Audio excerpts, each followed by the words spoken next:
Hey everyone, my name is Clent. And I'm Cami. And we are going to talk to you guys all about kids camp. We Our are favorite excited. place on earth. It is our favorite place. It's our kids' favorite place. We're 3 weeks away from Can't kids wait. camp.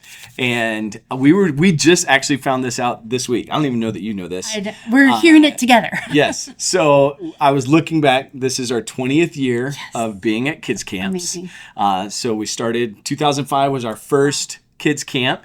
And we've had over 20,054 now have came to kids camp. Isn't that crazy? That is crazy. It's so crazy. Wow. So our first one was a 3-day camp. It was 2nd through 5th grade, and we had 154 kids at that camp and 86 leaders. That's amazing. It was so much fun. And we didn't know what we were doing. We had a wild time. We did. Yeah, we were kind of, making it up as we went. What do you have a favorite memory from our first year of kids camp? I remember we had 2 kids at the time when they were babies. Yes. So that was amazing. And I remember apple schmear. Yes. We've learned a lot since then. We saw, there was a movie. What was that movie? Cheaper by the dozen. Cheaper by the dozen. And Steve Martin did apple schmear, where they tossed an apple and he would hit it with a tennis racket and it would go into all pieces. It was a fun family game. We're like, that would be so much fun. And so we did it where we had the kids toss the apple and the leaders hit it back into That was a bad idea. their team. And so literally this was the first round, first game. A kid tossed the apple, or the leader tossed the apple and the kid hit it, but apparently you have to hit it really, really, really hard. And I think our apples really rotten were apple. really crisp. So And so the leader, they hit the apple and it literally just went and it went straight back and hit a kid right in the eye. they're fine. They're totally fine. Totally fine. It's a memory. And we don't do that game. We were like, okay, we're not doing that Actually, the game. game ended right then. It The was other the end one- of that game. The other game that we did was we had this idea. We're like, let's do a watermelon relay, Oh my goodness. but let's cover them in Crisco first. In the sun, in July, and Missouri gets really hot. We have to use a lot of sunscreen, and Crisco is kind of the opposite of sunscreen. And so like the very first, which we were young. Well, yeah, we were young. We were young. I was 20, 23, 24. Yeah. And the very first, I remember like this kid, he's carrying this big watermelon and he literally took 3 steps, dropped the watermelon and it fell into a million pieces. So then we started just stacking the pieces because you still needed to carry the watermelon for the relay. It just became a carry as much of the watermelon as you can and oh my goodness. do that. So that was a one and done game also. we had a lot of games that first year that we have never played again. Yes. Except for that year. So, but camp's amazing. I was thinking also out of 20,000 that have came to camp, to my knowledge, I think we have only had one kid leave because they were homesick. That's crazy. Which is That's so crazy. One kid. And honestly, I think he could have made it too. But at some point, he was just kind of sad and had some things going on at home. And so we talked to the parents and we said, hey, we want this to be a positive experience for him. But I don't even know what that percentage is. It's really, really, really low. Yes. Like 1 out of 20,000. But we're so excited this summer, and we've got some questions. I wrote down some questions. These are not necessarily questions that have been submitted, but questions that you and I would hear from parents over the years that, parents just ask these questions. So we want to answer them. Yeah. So I thought we would start with a fun question. Okay. What is your favorite part of camp, or your my favorite goodness. memory, or your favorite thing about kids camp? So many things, but I would say my favorite part of camp every year, every age group, is worship. Watching kids encounter the presence of the Lord is just amazing. Camp, one of the best things is you remove all those distractions. So it's not like, oh, we've got to hurry, service is about to end. It's like, no, you're just there and just in the presence of the Lord. It's just unbelievable. Yeah. I love it so much. Yeah. Because you see the kids having like the aha moments. Yes. Like they'll literally come up to you and be like, like Yeah. God spoke to me, you know, and they can articulate, you know, It's that. just And so for them to have that experience is amazing. Yeah. It is amazing. I mean, on the spiritual side, I mean, the kids saved, you know, the kids that are saved, kids that we had a kid one year come that he'd never been to church. We advertised some on Facebook. And so his mom just saw a Facebook ad pop up. And she was looking at the video and she called him over and was like, hey, do you want to come to, you know, you want to go to this camp? It looks fun. And he was like, sure, I'll go to camp. They were a Mormon family and they sent him to the camp. Right. He got saved. Yes. The next week, he had so much fun. The next week, his two older siblings came to camp and they got saved. And then one of his brothers, I can't remember if it was a brother or sister that was in youth, she ended up, I think it was she ended up coming to youth camp and she got saved, you know, and so that was like their first encounter. So that's amazing.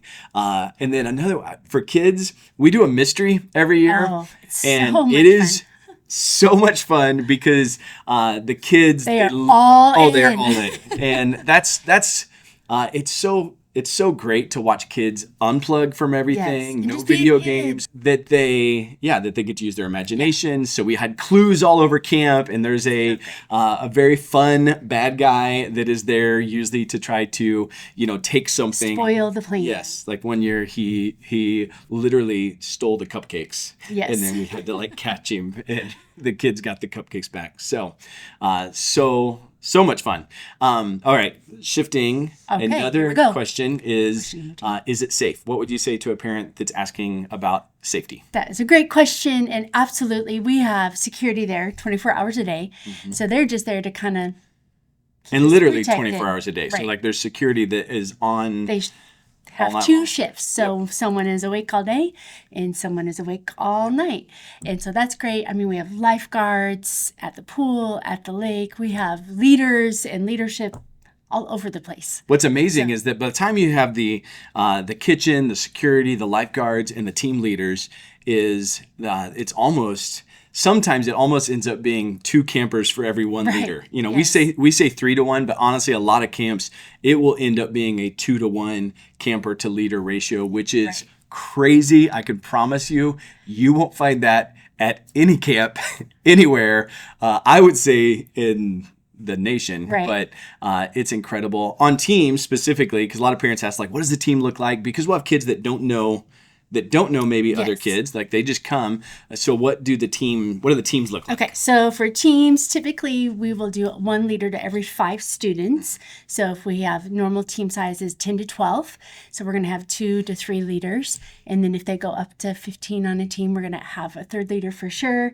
And then sometimes those girl teams, they like to gather all of their girlfriends, which we love. Yes. And so we just will add a leader to make sure the ratio always stays, you want that 1 to 5, 1 to 4. Yeah.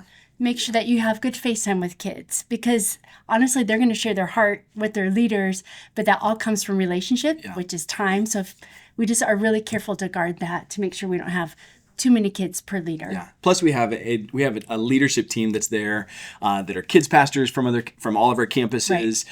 Plus, just amazing volunteers, teachers, coaches that come and they serve as mentors to those teams. And so each team has 2 team leaders, but then they also have an additional mentor that's assigned to that team that is there just to help with any kids that might be having a hard time. Yes. But mostly, we just want the leaders to be successful and those kids to have a super, super great time. So it's awesome. Yeah. Very safe, incredible. What does a typical day look like? Okay, so they're going to get up in the morning and we've got breakfast. We normally do team activity, some kind of craft or something that goes along with the theme for that year. And then we always have a morning chapel time, which is super amazing. That mystery's thrown in. Yeah, this year, he knows. Kids don't even know this yet, so... But it's okay. Keep it a secret if you're a kid watching this. But we're doing basically like this escape room that is utilizing the entire campground, where the kids run out of chapel and they have like an hour to solve. I mean, there's clues. They have to dig up things. It is going to be incredible. Wow. I can't wait. That is, I will say one memory was our Field of Keys. We did that one year. And it was so much fun. We had 100 holes dug in. It was very much like Survivor. So if you've ever seen Survivor, there was like 100 holes dug in this field, and there were 16 keys hidden in sand, and then those unlocked a lock, and then they found these clues, and then that's what they used to like put this puzzle together. To find the bad guy. Yeah, and all of it. That one might have been the treasure. They might have been like they were finding a treasure map, putting it together. So after that, so then we have lunch, which I will say all of our food is amazing, and a child will not go hungry because we're just feeding them. Then we have rec, and I just sampled 2 things. How just was now, it? literally, I just sampled orange chicken and chicken Alfredo. That sounds amazing. They were both delicious, so gave them a thumbs up. Perfect. Yeah. And then, so we do guys and girls rec separate from one another. Mm-hmm. And so the guys will have rec time and the girls will have free time. And it's like swimming in the lake and so much fun. Yeah. Then we'll do a snack again and kind of some chill moments under a pavilion. So they're cooled off, getting something to drink again and a snack to eat. And then we flip. And the girls do rec and the boys have free time. And then we go back and change for dinner. We're going to eat again. And then evening chapel. Evening chapel. So evening chapel. We'll have a snack. That's right. We do have a snack after that. It's like one year we had this kid come up to us and he was like, "This place is amazing. They have dessert with every meal." And that is true. I was like, that is the best we do. The evening chapels, we do 2 chapels a day. So the morning chapel, evening chapel. But a lot of that is designed for kids then to connect with their team, for their team leaders to pray with them, process them. But in the evening chapel, like there's times where the worship, kids just want to worship for a really long time, which is so much fun. You mentioned swimming, and we do get questions about that. In fact, we'll have parents say, "Hey, my kid hasn't learned to swim yet," or "What does that look like?" So we have 4 lifeguards on duty at all time, 2 at the lake, 2 at the pool. At the pool, everyone does a swim test, even though honestly, the majority of the kids can touch throughout the pool. Right. But we do a swim test just to make sure, and we do that in a really fun way. Honestly, kids aren't embarrassed by it, and we do it in such a way that they don't even really, I think, realize that they're taking a swim test. And then there's always several kids that are wearing life jackets, and then we'll even have kids that just choose to wear life jackets. Right, because it's fun. Because it's fun. Be able to float in the pool. And then at the lake, their energy. The lake's amazing. It is so much fun. We have kids that catch fish for the first time. We have leaders that take them out in canoes and in kayaks. And then we also have these floating lily pads, which sounds best. Like silly, but it becomes so much fun. Yes. Like the boys are wrestling and they're having fun. Yes. The girls just play games on them, but it is so much fun. It's like a foam island. But at the lake, in the middle of the lake, everyone wears a life jacket at the lake, and we have lifeguards and leaders that check all of those to make sure they fit well, and it's incredible. So. And there's a beach and sand, and we've got sand toys and all kinds of things. If kids are like, "I don't want to get in the water," it's no worries. Yeah. Great, you can play on the sand, and it is the best. It is so good. So what would you say to a parent if they say that their kid doesn't want to go to camps? Oh, goodness. And I'll answer it too. Okay, here we go. I know what I'll say. Well, what would you say if a parent's like, "Hey, I'm not sure what to do"? I talked to a parent actually last night, and they said, "We're not real sure. Like, I want them to go to camp, but they're hesitant." Like, what would you tell a parent in that situation? So I'm putting on my mom hat. Okay. And it's kind of like feeding your kids broccoli. You know it's good for them. They may not like it or choose it or want to go or be there. You threw the pointer finger. I did. Sorry. Yeah. But you know what's best for them, and you're the parent, and you're saying, "You know what? Camp is going to be great because you are investing into their heart. You're investing into their relationship with the Lord, which is the best investment any parent can make." So I would say, absolutely, you make the decision. And honestly, we love to have parents come as leaders. That happens a lot where a parent is like, "My child doesn't want to go to camp," and so they go through the grow track and all the things they need to do to be approved, and they come and serve at camp, and that's amazing. Yeah. But kids need to be at camp. They need to have that pull away time where they can encounter the presence of the Lord that will literally mark their life forever. Yeah. I started camp as, I think, coming out of 2nd grade. I never missed a camp, and I can go back to my campground, Illinois, and just point to places. This is where I got baptized in the Holy Spirit. This is where the Lord spoke to me here. And the same will be true for your child. You don't want to miss that opportunity. It's life-changing. I was talking to one parent, and we have 5 kids, and when they were younger, I can promise you one thing that we never did was ask them at the end of the day, like, hey, are you sure you want to go to bed? Like, or would you rather stay up? And no, we just said, it's bedtime, it's time to go to bed. But it's funny to me, like when parents, I overheard a parent one time, and they were like, hey, are you sure you want to go to camp? You may not know anyone. You'll be away from me for 3 days. It'll be hard. And I was like, Mom, Don't say that. Stop doing that. What are you doing? In my heart of hearts, I was like, I think the mom needs the kid more than the kid needs the mom. That's a whole nother. We should do more of these. It's a good idea. That's a whole nother topic.